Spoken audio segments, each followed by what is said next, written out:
महज 3 घंटे का ही समय लगेगा। 70 किलोमीटर की दूरी भी कम हो जाएगी। इसके लिए डीपीआर बन रहा है और यह बिहार का पहला एक्सप्रेस भी होगा। यमुना एक्सप्रेस की तरह यहाँ गाड़ियाँ बेधड़क दौड़ेंगी और ये सपना बहुत जल्द हकीकत में बदलने वाली है।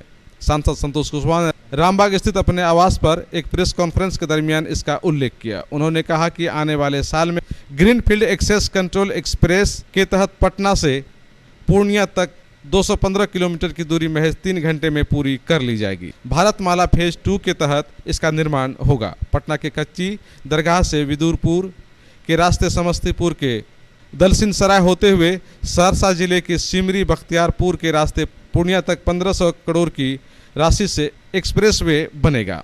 प्रेस कॉन्फ्रेंस के दरमियान सांसद संतोष कुशवाहा ने कहा कि पूर्णिया के गुलाबबाग में फ्लाईओवर का निर्माण भी बहुत जल्द किया जाएगा।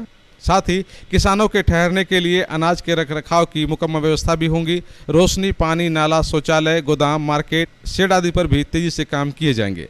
उन्होंने कहा कि हो सकता है 1 माह के अंदर मुख्यमंत्री नीतीश कुमार इसका शिलान्यास करने पूर्णिया आ सकते हैं और तब पूर्णिया के महत्वपूर्ण गुलाबबाग बाजार का कायाकल्प भी होगा। सांसद ने कहा कि इतना विकास होने पर भी विरोधियों को विकास नहीं दिख रहा है। उन्होंने कहा कि पूर्णिया में विश्वविद्यालय, medical college, engineering college, passport कार्यालय, 6 लेन सड़क सहित अन्य विकास संबंधित काम हो चुके हैं। आगे और भी काम पूरे होंगे। एयरपोर्ट के मुद्दे पर उन्होंने कहा कि आने वाले 6 से 8 महीने में काम धरातल पर दिखने लगेगा। कुछ महत्वपूर्ण बात हम रखना चाहते हैं जो पूर्णिया के लिए मील का पत्थर साबित होने वाला है।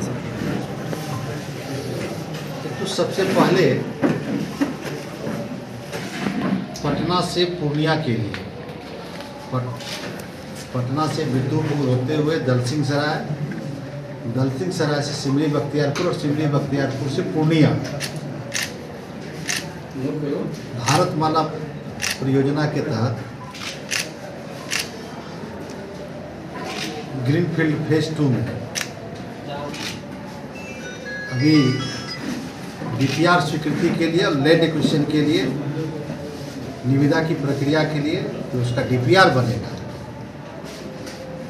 उसका टेंडर की प्रक्रिया हो गया है। मुझे लग रहा है 2 हफ्ते में, 2 से 3 हफ्ते में डीपीआर का टेंडर हो जाएगा और 1 वर्षों में उस पे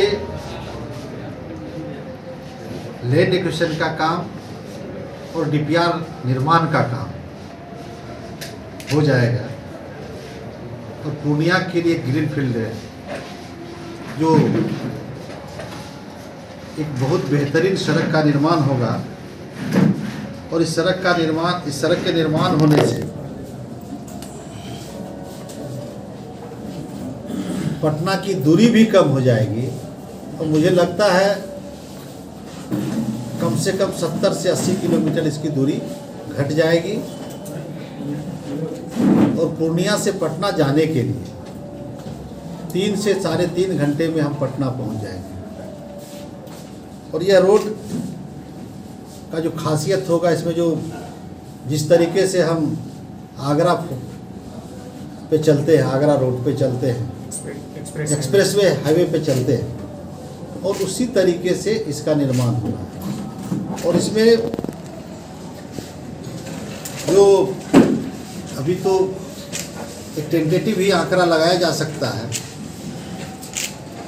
1500 करोड़ से भी अधिक का लागत आएगा इसमें। और यह पूर्णिया के लिए बहुत ही महत्वपूर्ण सड़क होगा और उत्तर बिहार के लिए काफ़ी लाभदायक सड़क साबित होगा। गाड़ियों की संख्या बढ़ रही है तो ग्रामीण पथों को भी 12 फीट से 18 फीट हम लोग प्रधानमंत्री सड़क योजना फेज 3 के माध्यम से हम लोग कर रहे हैं। और इसमें हम लोगों को 49 हाई लेवल ब्रिज की भी स्वीकृति मिली है जिसका निविदा भी 30 से अधिक ब्रिजों का निविदा हो गया है और जो 17-18 ब्रिज बचे हैं वो निविदा की प्रक्रिया में है। तो मुझे लग रहा है कि ये जब सड़क और ब्रिज हम बना लेंगे तो जो मरम्मत की स्थिति है गांव के अंदर में वो बेहतर हो जाएगा। ग्रामीण क्षेत्रों में ऐसे भी सड़कों का जाल बिछा हुआ है। एक पंचायत में नीतीश जी के शासन में 2005 के बाद आज तक में कोई पंचायत नहीं बचा जहाँ पे अब कच्ची सड़कें बची हैं। कोई 1-8% सड़कें बची है जिसको हम लोगों को ढूंढ ढूंढ के बनाना पड़ रहा है। राज्य की सरकार उसमें निरंतर विभाग के इंजीनियर के माध्यम से योजनाएं चलाकर वैसे सड़कों को भी बनाया जा रहा है। और जो प्रधानमंत्री सड़क योजना से था उसको 12 फीट के जगह 18 फीट हम लोग कर रहे हैं, और जिसमें हम लोगों का 320 किलोमीटर 350 करोड़ की लागत से उसका निर्माण होना है। आज से 14 के पहले क्या हालत थी? धमधा बरहारा बिहारीगंज का क्या हालत था? आज 110 करोड़ की लागत से उसका निर्माण हो रहा है। रुपौली मोहनपुर विजय का क्या हालत था? अकबरपुर का क्या हालत था? जो हमारे पूर्व के नेताओं को विकास नहीं दिखाई पड़ रहा, तो मैं उनसे भी आग्रह करेंगे कि थोड़ा एक बार चश्मा का नंबर ठीक करा के गाड़ी से घूमना चाहिए, कि देखना चाहिए कहाँ पे कितना विकास हो रहा है। हम लोग काम करते हैं, हम लोग हल्ला नहीं करते हैं, ढोलक नहीं पीटते हैं कि हम लोग इतना काम कर रहे हैं। एयरपोर्ट के बारे में बड़ा स्पष्ट रूप से बताना चाहते हैं कि जो हम लोग जमीन अधिग्रहण किए थे, उस जमीन अधिग्रहण को हस्तांतरित करने के लिए राज्य सरकार ने जब एयरपोर्ट अथॉरिटी इंडिया को हस्तांतरित के लिए किया तो उसने कुछ क्वेरी किया है। तो हमने बीच में अभी चलते सेशन में सिविल एविएशन मिनिस्टर से हम लोग मुलाकात भी किए हैं, और मुझे आज ही ऑफ द रिकॉर्ड जानकारी हुई है कि उन्होंने कुछ अपनी शर्तें रखी है जिसको हम लोग राज्य सरकार उसको पूर्ण करेगा, और वह हमारा जैसे ही जमीन अधिग्रहण हो जाएगा तो मुझे लग रहा है कि 6 अधिग्रहण होने के बाद 6-8 महीने में हम लोग यहाँ से वायु सेवा बहाल करने में कामयाब हो जाएंगे।